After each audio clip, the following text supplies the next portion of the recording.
Welcome to Crossing the River, a podcast that amplifies the voices of Indigenous leaders from around the world.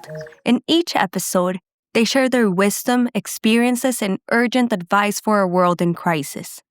Before we begin, know that Crossing the River takes a deliberate and distinctive approach to translation. You will hear the voices of Indigenous leaders directly. This is an invitation to listen deeply, to feel their message in their own words, and to pay attention to meaning beyond language, embracing the power behind their voices. This is an invitation to cross the river. Crossing the River is produced by the More Than Human Life Moth Project, based at the Center for Human Rights and Global Justice at NYU School of Law and 070 Podcast.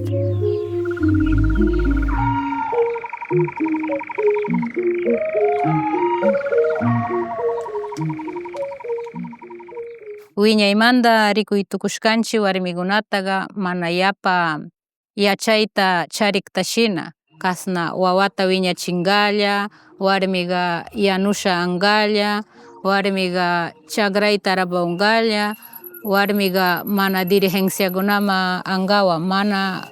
Women have always been seen as non-intellectual. Women have always been there to assist men, to raise children, to cook, to tend the land. They were never considered capable of being leaders. And yet, in the heart of the Amazon, there are women, mothers, grandmothers, daughters, sisters, who are breaking away from these ideas. Women who come together to lead their communities and to transform traditional forms of leadership. One of them is Noemi Gualinga. We are in Sarayaku, in the Ecuadorian Amazon, in her village and territory. Ñuka shutimian Noemi Gualinga, Sarayaku llaqtamanta miyani. We are at Noemi's house, or wasik, as it's called in Quechua. More specifically, we are in the living room of her home.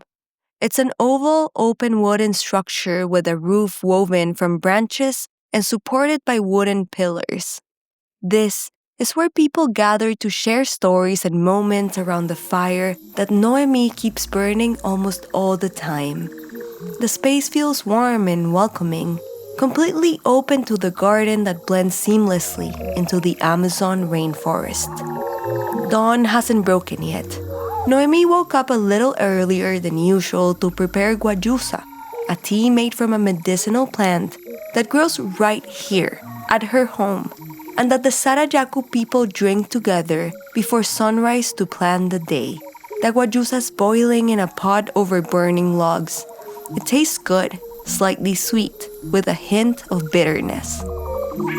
Noemi Gualinga is a leader of the Sarayaku people who has crossed the river many times.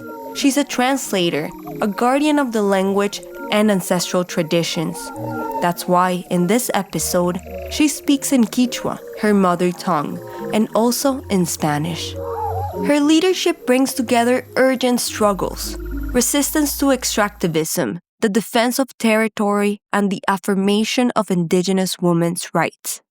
Ñukaga warmigunawan millangani wangurishka warmigunawan shuk wangurishka kay Amazonia nishka llaqta ukuy karan sami rimak shimi warmikunawan wanguchisha paynawan payna llaqtay ima tukupis payna llaqtay llakikuna shamukpi payna llaqtay hatun empresakuna paktamukpi sambayashka warmikuna, dirigenta, lideresaskunata fursata churasha, sinchiyachisha, yuyayta sinchiyachisha payna shunkuta payna llankawashkay sinchiyachishami llankanchik shuk wangurishka warmi muntu.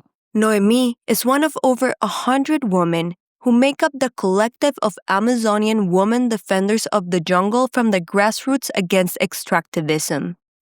Within this collective, she works alongside women from other indigenous nationalities: Quechua, Achur, Shuar, Zapara, Andoa, Waorani, Xiwir, and some who identify as mestizas. They organize to defend their territories from extractivist companies that, as Noemi says, bring misery, devastation, destruction of ecosystems, and the tearing apart of the social fabric. Paina ashka nacionalidades wanganchi, karang nacionalidades manda, ñukanchi wanguri ganchi, ñukanchi warmi imashina kay kamanakuy ukugunay katiunchi, imashina kay yachay tunugunay warmiguna apawshkanchi, imashina warmigunawan kawsay mana maykampiqa mana yapa sinchita rikushkan, chaykunata sinchiyachishun nisha warmipura ashka kuytanakuyta chariganchik, ashka yachayta hapiganchik, ashka yachachita ruku warmikunawan, malta warmikunawan. Through the collective, they aim for women to be recognized, valued, and involved in the organizational and political processes of their communities. Despite their differences in language, culture, ages, and worldview, they organize around the common threats, the extractivist companies and the erasure of their voices, and the possibility of healing collectively their territory and their bodies. In this collective, Noemi is surrounded by indigenous women of the Amazon and by her own family, her sister, Patricia Gualinga, one of the most visible faces of the Sarayaku people, and her two daughters, Nina and Elena, both well-known activists. Ñukanchik yuyay kashkami kay shuklay rimakpiqa warmiguna washimi hawama llukshichun nisha, warmiguna washimi rikurichun nisha. This is where we help each other, so that women don't remain silent anymore, so their voices are heard. The Amazonian women defenders of the jungle are committed to a form of resistance that shifts paradigms, both within and beyond indigenous communities, so that women in all their roles are seen as intellectuals, as mothers and daughters, and also as defenders of their rights and their territory.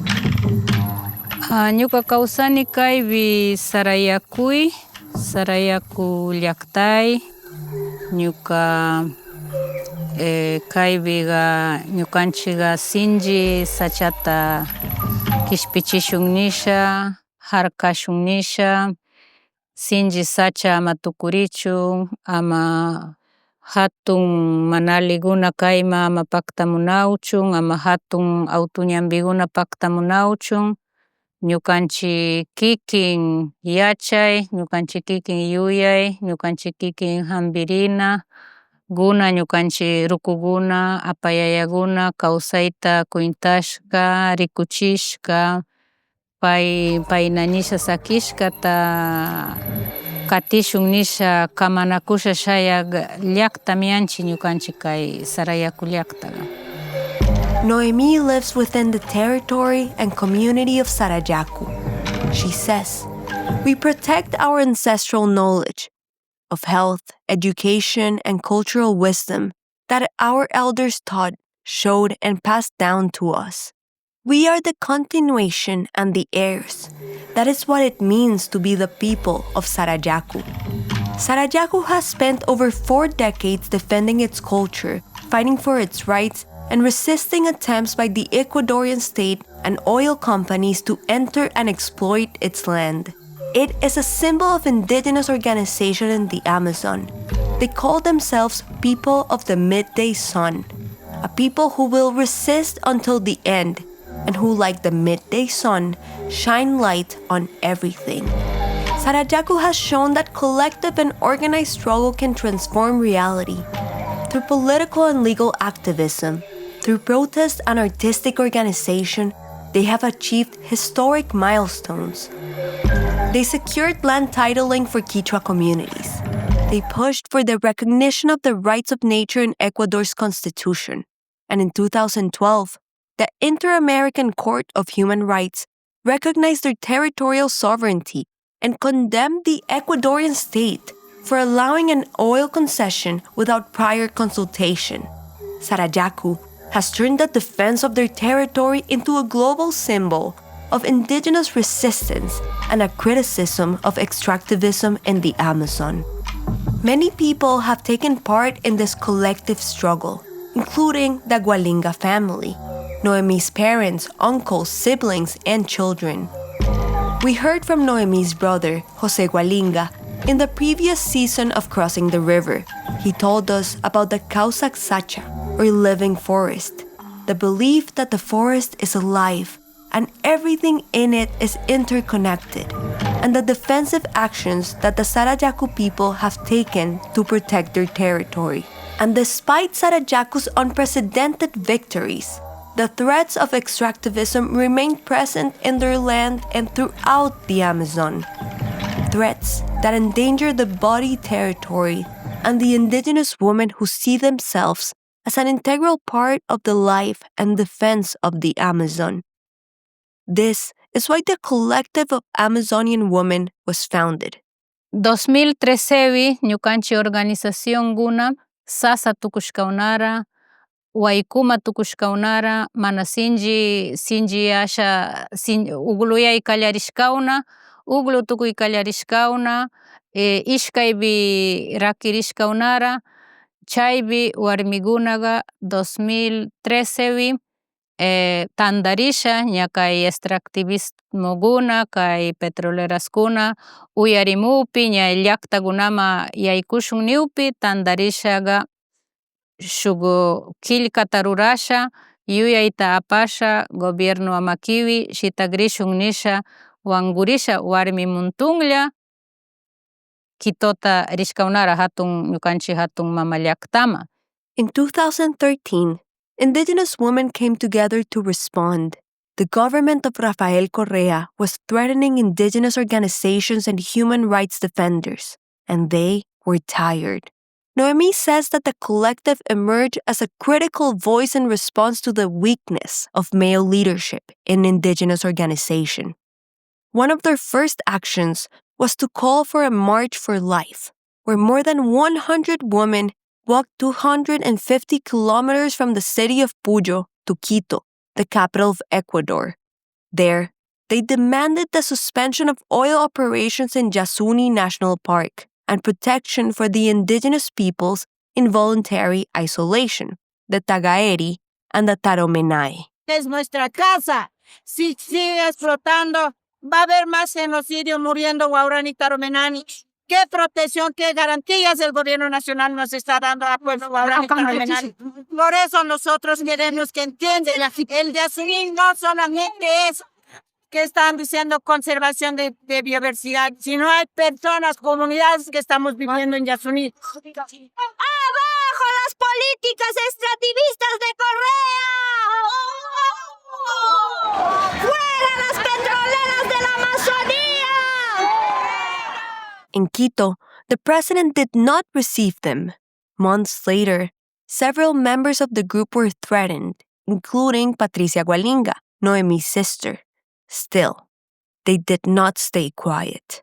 2018 chasallata ñukanchik hatun organización Amazonía manda, Confederación de Nacionalidades Indígenas de la Amazonía Ecuatoriana Confeñay, chaybi warmikuna tandariranchi, ashka warmikunata Confeñay tandachira, chaybi shuk mandatota killkarira, chunga ishkay mandatota presidenciama kungawa riranchi, chiuras maurakuna ashka dirigentekuna wanchingawa, carcelma churangawa, katiurakuna kay dirigentekunata, payna llaktakunamanta kallpachishkaunara, payna wasikunamanta kallpachishkaunara, maykan dirigentekuna wañunaura, enfrentamiento tiashkawi, kay makanakuy tiashkawi, chi mandatokunatami apasha riranchi, runa llaktakunata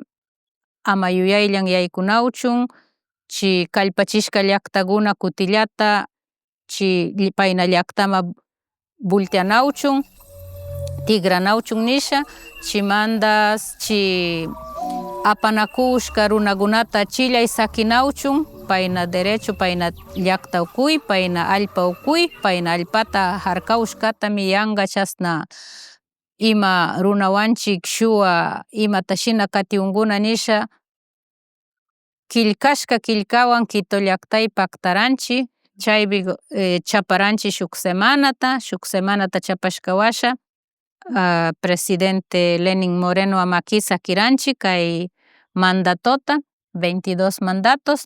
In 2018, the collective met with the Confederation of Indigenous Nationalities in a women's assembly and returned to Quito. This time, Noemi was there with them. They waited for a week outside the government palace to deliver their mandates to President Lenin Moreno. The woman demanded the return of leaders persecuted by the government, a halt to extractive companies entering indigenous territories, that the state respect the collective nature of the peoples, that the right to free, prior, and informed consultation be upheld, and that the self-determination of the peoples be respected. Warmikunaqa ashkatami mañankuna wankurinkawan nisha karan partimanta ñukanchik tarawanchik tantarishakuna warmikuna tapushkay tantarishakuna ruranchik taller nishkakunata chashallata payna llakta ukumanta emprendimientoskunata apamukpi feria wata shina ruranchik feriakunata chiwasha ashka runa randikunata kayanchik payna randinawchun nisha chi ukullaytami payna yuyayta apamuytukunchik ima payna llaktay pasawashkata warmikunaqa sinchi llankayta tapunkuna karan llaktamanta payna yuyayta wakinpika killkashkakunata kachaytukunchik. Then came the COVID-19 pandemic, a time when indigenous communities were particularly vulnerable. Noemi recalls that in the face of this threat, they didn't know if they would meet again. They didn't know what was happening in each village or with each woman, if they were alive or dead. Noemi says the silence woke them up and strengthened the purpose of the collective. Over time, more women started reaching out, especially young women from other communities, seeking advice on organizing and leadership. Together, they began to share knowledge, guidance, and lived experience. Since then, the collective has become a point of reference for women across the region. They now hold workshops, fairs, and community gatherings to keep sharing and to stay vigilant about what's happening in every village. Painang rikunakunchik yachaylaskusha ima kaspiguna upina ima shina rurana puchugaypiqa doctor Marina saludpis ashkata warmikunaqa ministinaw warmikunaqa maykankunaqa mana kuyurinata ushasha tiyakunata kuyuchinchik payna wawakunata sumaklla kuyurasha sinchiyasha apanawchun nisha. The defense of territory also means caring for women. When a woman leader falls ill, they first turn to ancestral medicine. And if necessary, they make sure she receives Western medical care as well. Noemi says that health has been their biggest challenge because women's physical and mental well-being is so often overlooked. The collective's hope is to have healthy women who can better care for themselves, for their people, and for their children. That is why this collective has been so transformative. It is a space of mutual care, of resistance, but also of support. A space that acknowledges the deep relationship between woman and the land, between the health of the body and that of the earth.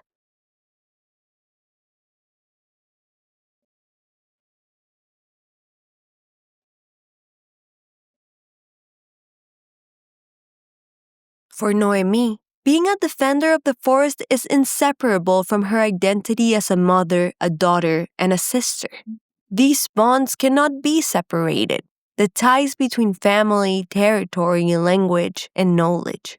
Siempre puse importancia de la vida de Sarayaku, del territorio y de las organizaciones de los pueblos indígenas. Siempre estaba marcada en mi vida. Noemi says, I've always valued the life of Sarayaku, the territory and the organization of indigenous peoples. That was always part of my life. As we mentioned at the beginning, Noemi is a leader who has crossed the river many times. She has lived far from her territory, but her roots remain firmly planted in Sarayaku. It was there that she was born, raised, and began to shape her leadership. She is the third of 6 children born to Corina Montalvo and the elder Sabino Gualinga, key figures in the defense of their people. During her childhood, Sarayaku was everything: her home, her school, her entire world. Bueno, crecí aquí sin conocer lo que era la ciudad hasta los 12 años. Bueno, en esa época no había colegio. Teníamos que hacer colegio y por eso a mí me tocó trasladar a mis 12 años a la ciudad. Noemi grew up without knowing what the city was until she was 12 years old and had to move to go to school. That was her first time far from home. She arrived in Puyo, a city an hour by river and another by land from Sarayaku, on the banks of the Bobonaza River. En la ciudad la vida era diferente. La vida era otra vida. La alimentación era otra, la sociedad era otra, las reglas de la sociedad era otra. No nos podían entender de dónde veníamos, ni siquiera se enteraban de dónde veníamos. Todos éramos por igual. Noemi barely spoke Spanish because in her community she spoke Quechua. Noemi remembers feeling how life in the city was different. The food, society, the rules, everything was different. People couldn't understand where she came from, and to them, all indigenous children were the same. She learned to adapt, to speak Spanish by force, a language she still finds difficult. He aprendido a adaptarme, a hablar el idioma español. Eso sí, a la fuerza, sí ha sido duro aprender. Y también siento todavía que el español sigo aprendiendo. Entonces, las experiencias que se tuvo aquí ya con el idioma y luego en la ciudad, ya aprendí a adaptarme a vivir, a mirar el entorno, a saber con quién se trata, cómo tengo que comportarme con los profesores dentro del colegio, todo eso. That was how Noemi learned to observe her surroundings, to understand how to deal with others and how to behave in school. That's how she learned one of the most important lessons of her life. Adapting does not mean forgetting who you are and where you come from. Yo amaba mucho lo que es mi comunidad por alguna razón. Para mí eran recuerdos lindos haber hecho hasta mis 12 años a diario, y ese recuerdo era como la base para guiar en toda mi vida. Luego, como adolescente, también aprendí la vida de la ciudad, asimilarnos, adaptarnos a la sociedad y sentir que, bueno, en la ciudad se vive de esta manera y en la comunidad se vive de esta manera. Noemi says, I really loved my community, and those beautiful memories I created every day until I was 12 became the foundation that guided my whole life. Then, as a teenager, I adapted to the city and came to understand that life is lived there one way, and in the community, it's lived another way. Noemi also had the gift of growing up under the protection of her parents' wisdom, both of them deeply knowledgeable in the science of the forest. From her father, the elder Sabino, she remembers his unique understanding. De tener sueños profundos para saber vivir en la naturaleza, saber el peligro, saber el bien, lo que va a pasar, el espíritu de la selva, la comunicación que tiene con la selva. Para nosotros era muy fácil ir a un lugar donde vamos de vacaciones para estar en la tranquilidad. Él lo cogía una piedra, lo consagraba, lo lanzaba a la laguna y sabíamos que no iba a haber peligro. O sea, porque pueden haber anacondas y todo eso y los niños están bañándose. Entonces, esa seguridad que con él se tenía en la selva y esos conocimientos que él adquirió, no es un conocimiento que adquirió solamente así. La educación de ellos era como ahora ir a la escuela, tenían que prepararse para ser sabios. Entonces, él es parte de esas personas que eran sabios, haber hecho dieta, haberse preparado, haber estado aislado, cumplir ciertas reglas, disciplinas que actualmente son imposibles de cumplir. Entonces, para él muchas cosas lo veía de diferente manera. Para poder ser inteligente, sabio, también había ciertas reglas. Her father had a communication with the forest. He had deep dreams that guided him in how to live in nature. She remembers how easy it was to go anywhere and feel at peace with him. He would pick up a stone, bless it, and throw it into the lagoon, and they would know there would be no danger. Because there could be anacondas, for example. But that sense of safety came from knowledge that was learned. To become an elder, he had to prepare and study. Growing up with a father who understood the spirit of the forest taught Noemi how to listen, to observe, to understand, and to feel beyond words. She remembers that much of her childhood learning came from simply listening to her parents and the elders. ¿Será que no hubo libros que era lindo escuchar? Debe haber sido eso, que no teníamos para leer y todo lo que nos contaban, estábamos tan atentos escuchando. Maybe it was because we didn't have books that it was so beautiful to listen, Noemi says. She says her father was a quiet man. He didn't speak much, and when he did share his knowledge, it was often during ayahuasca ceremonies. Her mother, Corina, on the other hand, loves to talk. She has preserved Sarayaku knowledge through stories and songs of all kinds. She knows over 200 songs, sacred songs, funny ones, children's songs. Mi mamá sabe más de 200 canciones, entre canciones sagradas, chistosas, de niños, así en general, dependiendo en qué grado se les podría ubicar. Mi madre sí, y yo siempre admiré de la voz de ella y de cómo ella pudo haberse grabado tantas canciones. Armi mani ashka hatun sikuangalla chaputan kalpachisha pawachisha puri warmi mani. Songs like this one, a song about leadership, are the ones that have accompanied Noemi far from home. Songs in Quechua that she dedicated to her children when they were living 10,500 kilometers away from her territory. Bueno, conocí a mi esposo. Para mí no fue fácil querer irme a un lugar que yo no conocía. Me daba las vueltas por no saber qué decirle, si me iba o no me iba. When Noemi was 23, she met Swedish biologist Anders Henrik Siren in Puyo, the city where she had studied. A year later, they had their first daughter, Nina, who was born in Sarayaku. A few years later, they moved to Sweden, where they had 3 more children, Elena, Emil, and Inaju Siren. Moving wasn't an easy decision for her, and it took her some time to decide what to do.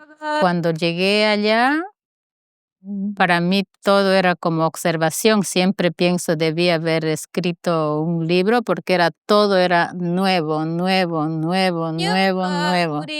Pero bueno, ya me había adaptado en la ciudad, así que tenía que empezar a adaptarme ahí. When she got there, everything was about observation. Noemi now thinks she should have written a book because everything was new. While living in Sweden, Noemi focused on learning the local language. Once again, She had to adapt and observe everything around her as it changed.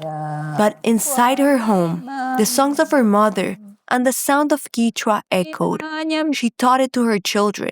This time, she chose how she wanted to speak, in the language of her home, her roots, and her identity. Y para mantener el idioma a mis hijos, el español desapareció en nuestras vidas.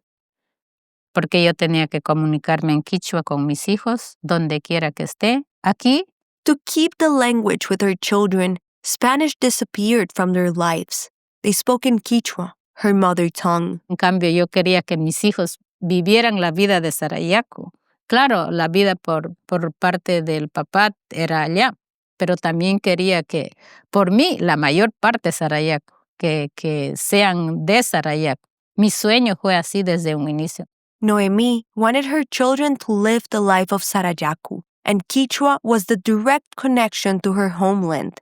Through it, she could share all the knowledge of her people, that unique knowledge that lives in the words tied to a specific territory. Cuando estaba allá, siempre les contaba cuentos en quichua, siempre contaba de Sarayaku, siempre contaba cómo crecí de niña, de todo lo que se hacía, de ir a coger las hormigas, qué se hacía en las chacras, qué decía mi mamá. Yo lo tenía siempre con esos temas. Y también decía que si ellos se prepararan alguna vez, sea para defender al pueblo, para defender el territorio. Noemi says, "When we were there, I always told them stories in Quechua. I always talked about Sarayaku. I told them how I grew up as a child, everything we used to do, going to collect ants, working in the fields, what my mom used to say. I always kept those topics alive. And I also told them that if they ever prepared themselves for something, it should be to defend the people, to defend the territory." She saw how young people who migrated to Europe weren't interested in where their parents came from. Entonces, yo sí me preocupaba cuál va a ser el futuro de mis hijos. O quiero este futuro que veo en jóvenes migrados a Europa, que no les interesaba nada de dónde venían sus padres, y me preocupaba mucho. Y sentaba a conversar. She was worried that her children would forget where they came from, or worse, that they wouldn't care to learn about Sarayaku at all. She told them they should prepare to defend their territory, but she also feared that her efforts might be in vain. After all, they were growing up in a country where people spoke another language and where their priorities were very different. Bueno, en algunas partes pensé que la sociedad es muy fuerte.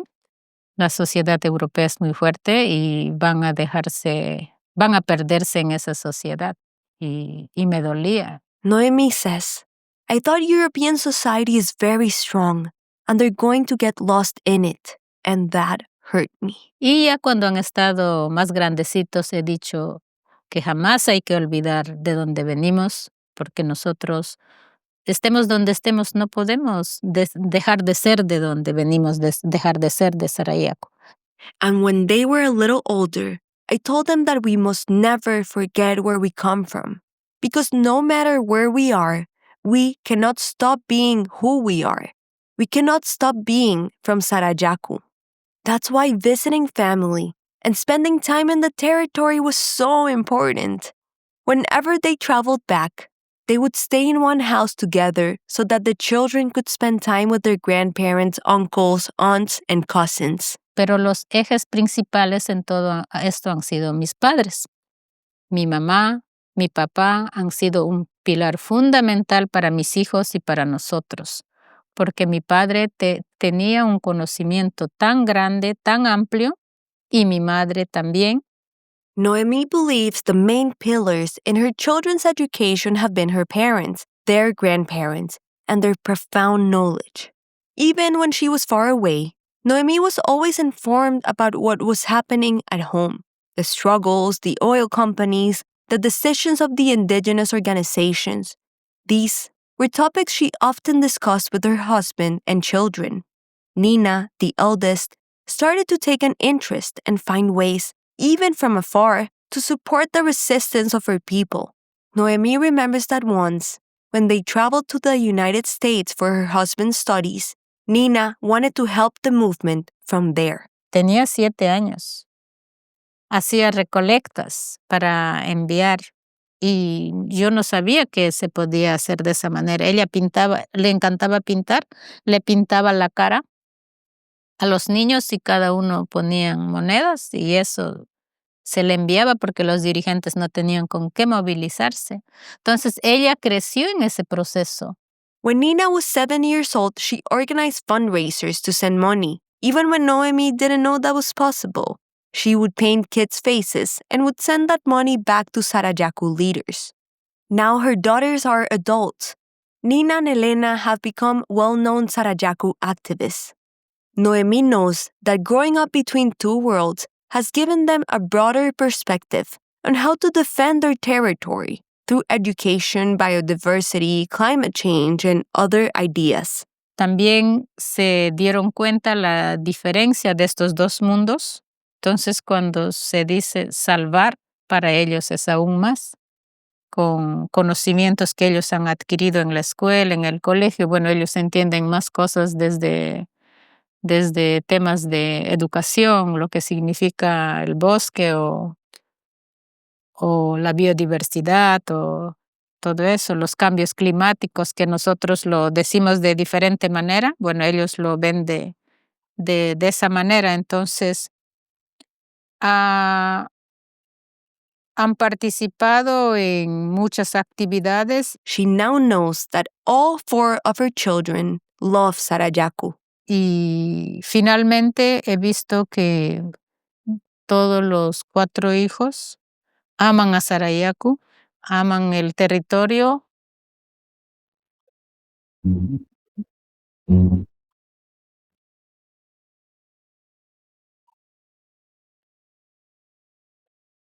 El idioma es tan valioso dentro de cada cultura, porque si no tienes un idioma, ¿cómo vas a comunicarte? ¿Cómo vas a entender? ¿En qué idioma va a explicar tu abuelo todo el conocimiento que ellos llevan?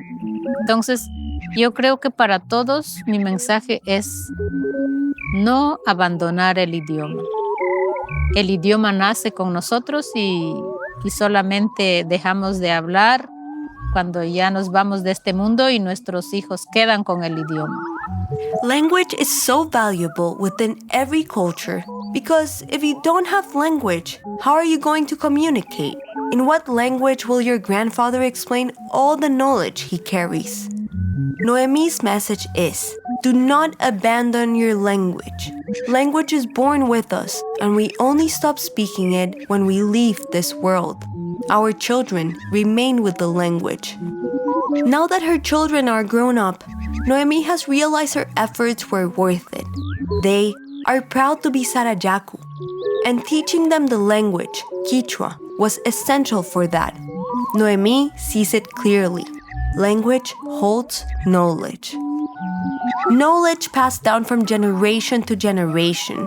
Knowledge that transcends words and connects directly to territory.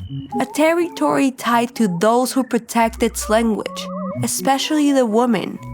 Thanks to her mother, Noemi learned the songs she would later sing to her children. Porque en el idioma está mucho, canciones, cuentos, leyendas, el conocimiento de la selva, de los ríos. Sin el idioma, ¿de qué se puede hablar?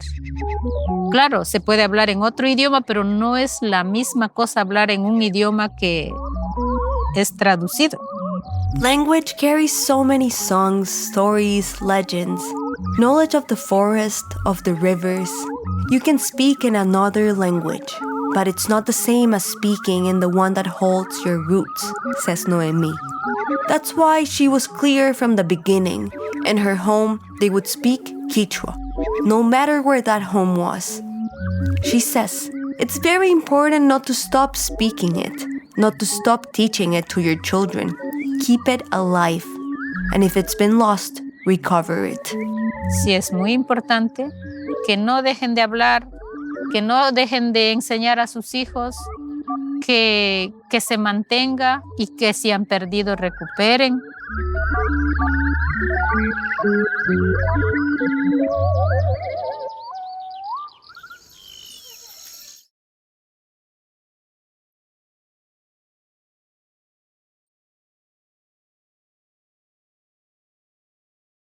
It's dawn now in Sarayaku territory, and Noemi Gualinga's voice is drowned out by the cries of hungry chickens as the sun begins to rise. They make such a racket that we have to pause to feed them a breakfast that tastes like corn. We're still in her wasik, warmed up by the rising sun. The defense of territory takes many paths.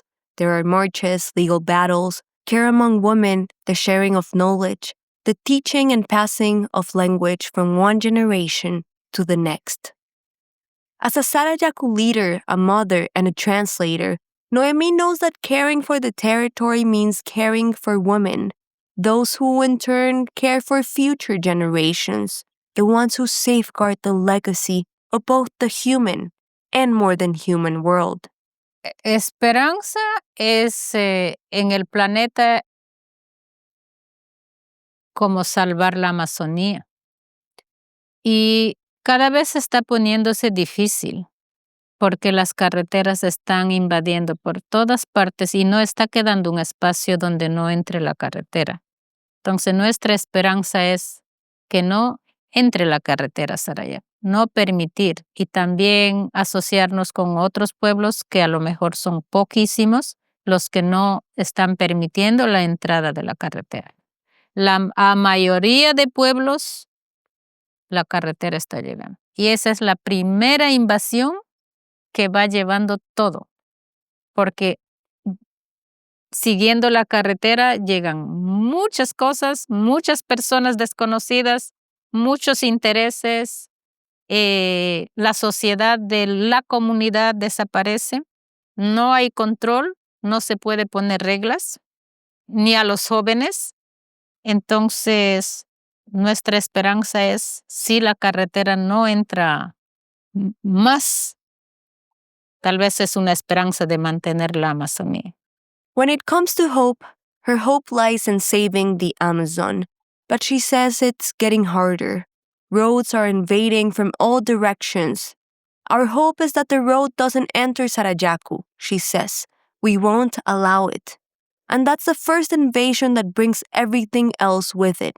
Because once the road is in, many things come, many unknown people, many outside interests. The community's social fabric disappears. There's no control, no way to set rules, not even for the youth. So our hope is that no more roads come. Maybe that's the only way to keep the Amazon alive. As the motto of the Amazonian Woman Defender says, we are women, mothers, daughters who want a dignified life and a future for our children. That's why, Noemi says, they want today's young women to keep growing and enriching themselves with knowledge so that they can continue the struggle in every territory, the struggle against extractivism in the Amazon. Sallata kai ima terapia gunatas ruranchi, warmi pura, shugu runa warmi terapista tamaskashkanchi, y paywan tarabanchi ima llakiguna tiakpi, warmiguna payna llakita.